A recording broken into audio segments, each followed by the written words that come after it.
ngifuna ku-addressa nje bantu cishe labathathu namhla la. Ndawu-addressa olokhulumela uhulumende Alpheus Nxumalo, bese sengi-addressa President Mduduzi Magawugawu Simelane, ngiphinde ngi-addresse Comrade IB Dhlamini. Ngifuna-ke ukuthi Maswati nati ukuthi kude umuntu la ehlelweni ka-Visionary Perspectives lesimesabako. Kude nje umuntu lo ingosi thina lakithi lo thina sekukhulume yena acabanga ukuthi sekukhulume uNkulunkulu ngeke simphendvule ngeke sikhulumise into letithite ngoba sethishiwo nguye. Kude into lenjalo. La sikhulumisa everything and everyone, and we are fearless. Nangithi-ke we are fearless sisho ukuthi noma ungafunga umeti kwendzaba uthi ufungela thina. Kude la sikwesaba khona asesabe Mswati thina boyini-ke wena. So ngifuna nive kahle kuloko Maswati. Le ngifuna kusho-ke nga-government spokesperson namhla lokumtoka ku-place on the political and historical record kwekuthi kunetinto la sitshele tona cishe letintsatfu Alpheus kuleli viki. Wekucala usitshele kwekuthi uhulumende waseswatini ulungele kusemukela sidumbu saComrade Magawugawu. Siyati-ke Maswati kwekuthi labanye bantfu lababekule simo Magawugawu uhulumende wakangwane abebatrita njani. Siyakhumbula nje ukuthi Mlando Khumalo wathathwa wangcwatshiswa kwenja angcwatshwa amaphoyisa. Nelibhokisi lakhe lebelidonate inhlangano yabothishela lajikiswa. Wangcwatshwa ngesikhwayikhwayi. Uhulumende wethu lo. Kufuneka sibute-ke namhla lo uhulumende loyo sowujikile namuhla uthi angasemukela yena sidumbu Magawugawu. That's number one. Kwesibili Maswati le ngifuna ukukhulumisa ukuthi Alpheus Nxumalo usikonfirmele kuleli viki ukuthi uhulumende waseswatini uyasebenzisana futhi uyakhuluma nanaku lathi Alpheus Nxumalo is a member of an ex-member of the Solidarity Forces. This is was said by Nxumalo in his online social media page. Yena nakabhala bekathi uyahlekisa, but we have confirmed ukuthi he is speaking to an ex-member of the Solidarity Forces. Lokhu-ke kumcoka kukukhumbula ngoba siyathi si ex-member of the Solidarity Forces lekhona lefunwa amaphoyisa losikhuluma nyana uSifiso Mahlangu lozame kudlisa shevu mengameli wePUDEMO on record lo. Sesikonfirmile ukuthi uhulumende waseswatini uyakhulumisana naye. Ushiwo ngu-Alpheus loyo sikhulumelisa uhulumende. On the record mawuya lapha ku-social media page lalisebenzisako Alpheus kukhipha tindzaba tahulumende letinenge. Uyasho ku-one of the posts lapha ekugcineni nje unyathemba le post le ukhuluma indzaba yaComrade nayo le actually misinformation and scandalous. Bese lapha ekugcineni uyasho ukuthi sisakhuluma ne-ex-member of the Solidarity Forces. That's number two.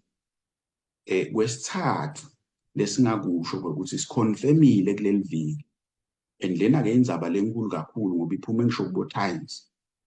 Sikonfirmile nakubo-Swaziland News khona lala sikhuluma khona. Sikonfirmile kuleli viki ukuthi uhulumende waseswatini wetinkulu uyabulala. Uthi lokhulumela uhulumende bona nasebathethe isijubo sekuthi umuntu ufuna bulawa abageji. He's on record saying that.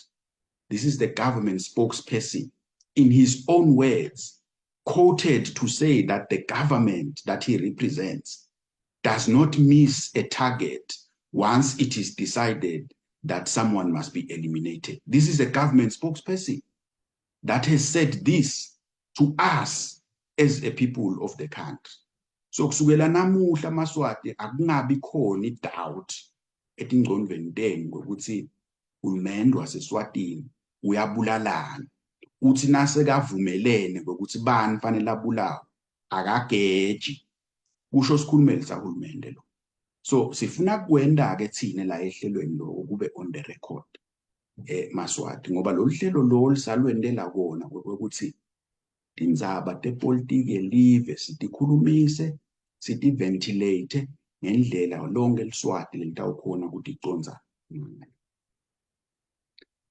Ukodwa-ke Maswati lokwekuthi tonke letindzaba betenteka kuleli viki leli besitiva tingaphumi kulamanye amaphephandzaba besitiva setichamuka ngaleli phephandzaba lakhe lokhulumela uhulumende.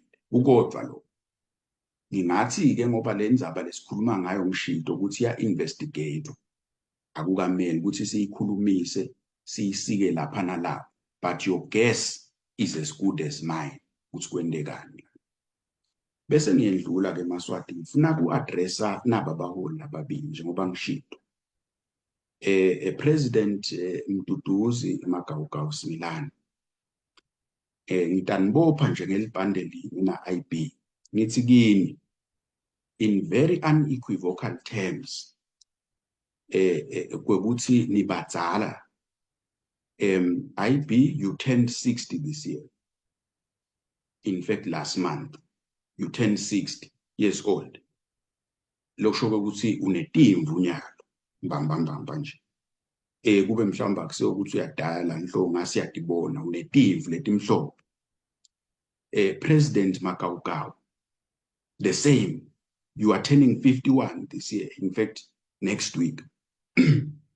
Unetimvu nawe la inhloko. Kuba kusiko ukuthi mhlawumbe uyaphema ngabe siyadibona. But asiboni lobudzala benu ukuthi bukuphi mbambamba.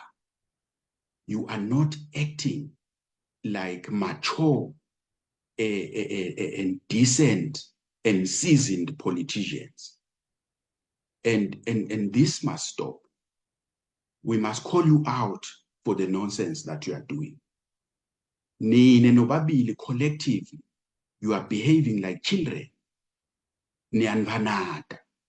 Lendlela, lenhendlishe ngayo, lenzaba lena yabheka Magagula is shameful, is disgraceful, and akusiyo indlela lefanele ngabe nibambe ngayo lenzaba. Nyalo nibanga elicheko lelikhulu kulamaswa because of your irrational, immature, and hatred that you bear for certain leaders in this struggle. And I want to call you out. Ngifuna ke kuba very clear kwekuthi tonke mina letinto lengitishito la ehlelweni kini Magawugawu nawe IB kude langitishinja khona leto tinto le. I want to be clear about that. Everything I've said about your conduct in the past is not hearsay. It's things that I know, and it's things that I can stand for even in a court of law. Your narratives about donors, your narratives about certain leaders wanting to kill other people and all this nonsense. Why are you doing this? IB was telling us last week, Kutiena is a former MK. MK should be embarrassed to have someone who is a former MK like you. MK cadres don't behave in the way you have behaved. There is never a struggle that is run and ventilated in public like the two of you are doing. And I want to say to you, history is going to judge you. We know what your motives are, but I don't want to dwell on that today. I just want to say, if kusekhona enhlitweni yenu ukutikhuda ni realize lokuthi kuba na 60 eminyaka kusho kuthini, then I hope you are going to adjust your ways. If Magawugawu you realize ukuthi kuba ngumholi lona 51 years old fanele behave njani, kuba ngu-president we-party, how are you supposed to behave? I hope it's still in you to introspect and to correct your ways. Ngoba siyakwati naloko ukuthi unema-fake accounts wenda tinto uti-present laziveni ngazuthi uyaholi. But we want to tell you today ukuthi awusatshwa ngumuntu, and we will call you out thine We're not going to allow you to mislead the Lamaswa. The two of you, IB and Magawugawu, must be very shameful of the way you have handled. In fact, you have mishandled Lenzabalena Yalaban Bagamakaku. You have mishandled it. You have not handled it like adults should handle such a sensitive issue. This is what I want to say. Essentially, a personal when IB would say, you should be very ashamed of yourself. In fact, even calling yourself a PUDEMO member, it shows how retarded politically you are, because no PUDEMO member can act in the way that you are acting. Very ill-disciplined and out of sync and lockstep with the rest of the movement and revolutionary consciousness and discipline. And this is important for me to say, because Nagulalela last week, when the right of reply, Kuluma a lot of nonsense. And I want to say, I stand by what I said before. You will never change that with your narratives. And I want to say you need to start acting up. You need to start acting like adults, the two of you, and stop being disgraceful.